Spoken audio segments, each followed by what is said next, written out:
Bueno, acá seguimos tratando de revertir esta falla técnica que hemos tenido y en este caso el comentario es de la película Hogar que se encuentra en la plataforma de Netflix. Aquí va. Darle una lectura a la trama de esta película, siempre por supuesto desde el psicoanálisis. Tenemos que pensar que todos, absolutamente todos, pasamos por un movimiento que se llama el del narcisismo, que es lo que va a permitir después la transformación del movimiento para tener un yo que soy yo aquí y ahora, o sea, soy yo en el espacio y en este momento.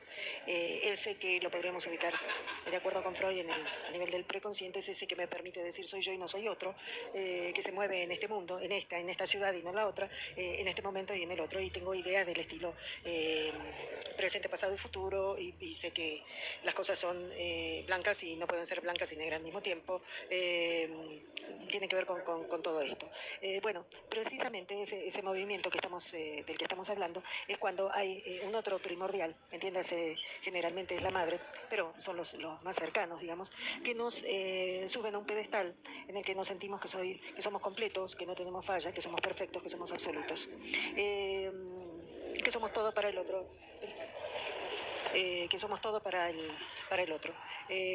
Sin embargo, este lugar que uno ocupa aparece, luego se modifica, se tiene que modificar cuando uno se da cuenta realmente que no es perfecto, que no es absoluto, que no es todo para el otro y que el otro tiene otras cosas que hacer, que nos ama así, pero no de esa forma. Entonces se genera esa grieta, esa falta, ese agujero que uno va a tratar de irlo llenando con la idea de que alguna vez estuvo, pero nunca estuvo.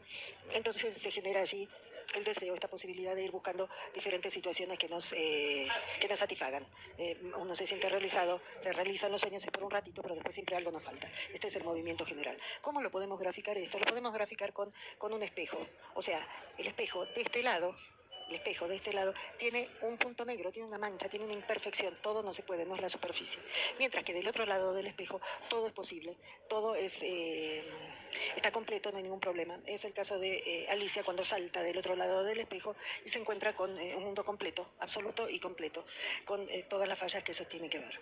Bueno, para poder entender esta película tenemos que pensar en la imagen de el joven que se había casado con la hija del presidente de una empresa importantísima en España y que no sabemos bien si enamorado o no. El tema es que esa situación en la que este hombre vivía en el mejor lugar de la ciudad, tenía el mejor auto, una familia perfecta y demás, era como que se lo habían dado y él no podía demostrar eso, ¿no? O sea, él siempre era el yerno del presidente de la empresa. Entonces, este hombre sufría muchísimo y, bueno, tenía sus problemas, evidentemente, porque evidentemente no circulaba en él la posibilidad de la palabra estaba vedada porque incluso había llegado a situaciones en las que había sido violento con su esposa y con su hija. Entonces, en un espacio de rehabilitación pudo, bueno, ir recuperándose, ¿no? Un buen tipo, trabajador y demás, pero que tenía esta situación. Por otro lado, tenemos al vecino que ya no me acuerdo el nombre, que también tenía, estaba bien, tenía una esposa que era, y un hijo, pero que buscaba lo absoluto, buscaba la perfección. O sea, no soportaba que el hijo, por ejemplo, tuviera sobrepeso o que no pudiera tener... hacer las actividades que un chico de esa edad hace. Y no entendía por qué le hacían bullying, justamente a él que buscaba la perfección. Incluso le echaba en cara a la esposa porque a él, ¿no? O sea, porque resulta ser que este hombre se queda sin trabajo y tienen que empezar a achicar gastos. Entonces es así como la esposa tiene que trabajar atendiendo una boutique, limpiando incluso, atendiendo a la gente. El hijo tiene que ir a una escuela pública y eso él no lo soporta. Por otro lado, mira, ¿no? Observa a los del último piso, los del penthouse, que son justamente este matrimonio que eran muy adinerados, y entonces desarrolla toda una va manipulando toda la situación, va manipulando toda la situación,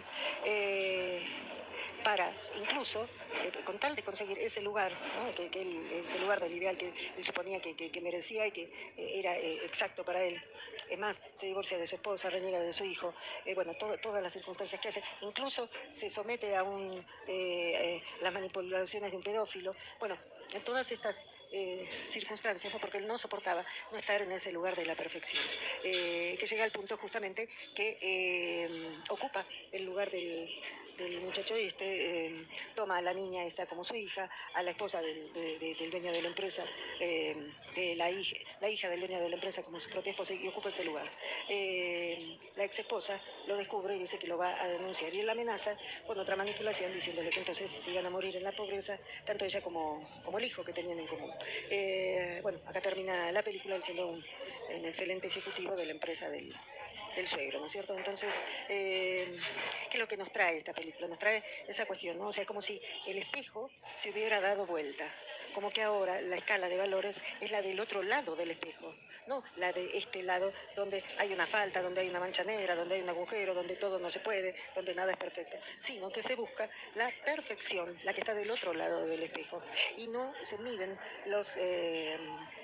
las decisiones, los movimientos, las acciones, con tal de llegar a tener ese lugar, ¿no? O sea, hasta qué punto esto es una postura perversa porque él está en el lugar el que decide quién vive y quién muere. Él es el que está, él es el dueño de la ley, él es el que va a decidir la vida y la muerte. Es típica de la postura perversa y de aquella que goza del sufrimiento de los cuerpos. Es esta la lectura que nos hace pensar en esta cuestión de la realidad, en qué movimiento de la realidad estamos hoy circulando como sociedad para poder llegar a tener esta escala de valores donde se valora el que más tiene, el que más dinero tiene se lo considera como más poderoso, y eso hace el que tiene más dinero y más poder es el que se va a subir en esa escala de valores, por así decir, el que va a tener más reconocimiento. Bien, hasta acá. Bueno, ok, hasta la próxima.